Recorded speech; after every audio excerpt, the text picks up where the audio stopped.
ಮೂಳೆ ಸಿಕ್ತಿಲ್ಲ, ಮುಸುಕುಧಾರಿ ಬಿಡ್ತಿಲ್ಲ, ಹಠ ಹಿಡಿದ ಅನಾಮಿಕನಿಗೆ ಎಸ್ಐಟಿ ಡ್ರಿಲ್. ಎರಡನೇ ದೂರುದಾರನಿಂದಲೂ ಎಸ್ಐಟಿಗೆ ದಾಖಲೆ ಸಲ್ಲಿಕೆ.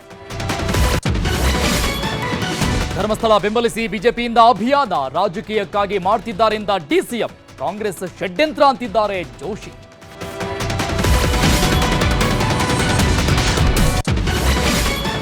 ಬಳ್ಳಾರಿಗೆ ದರ್ಶನ್ ಶಿಫ್ಟ್ ಮಾಡಲು ಕೋರ್ಟ್ಗೆ ಅರ್ಜಿ. ದಾಸನ ಫೋಟೋ ಹಾಕಿ ಪತ್ನಿ ಭಾವುಕ. ಡೆವಿಲ್ ಗೆಲ್ಲಿಸಲು ಫ್ಯಾನ್ಸ್ಗೆ ಕಾಟೇರ ಮನವಿ. ಕಿಶ್ತವಾರ್ ಮೇಘಸ್ಫೋಟದಲ್ಲಿ ಹುಡುಕಿದಷ್ಟು ಶವ. ರಾಜ್ಯದಲ್ಲೂ ಮಳೆಯಿಂದ ಅವಾಂತರ ಸೃಷ್ಟಿ. ಇನ್ನು 4 ದಿನ ಮಳೆ ಅಬ್ಬರಿಸುತ್ತೆ ಜೋಪಾನ. ಅಲಾಸ್ಕಾದಲ್ಲಿ ಟ್ರಂಪ್ ಪುಟಿನ್ ಮಹತ್ವದ ಸಭೆ. ಉಕ್ರೇನ್ ರಷ್ಯಾ ಯುದ್ಧ ನಿಲ್ಲಿಸುವ ಮುನ್ಸೂಚನೆ. ಭಾರತದ ಸುಂಕ ಸಮರದಲ್ಲೂ ಸಂಧಾನ.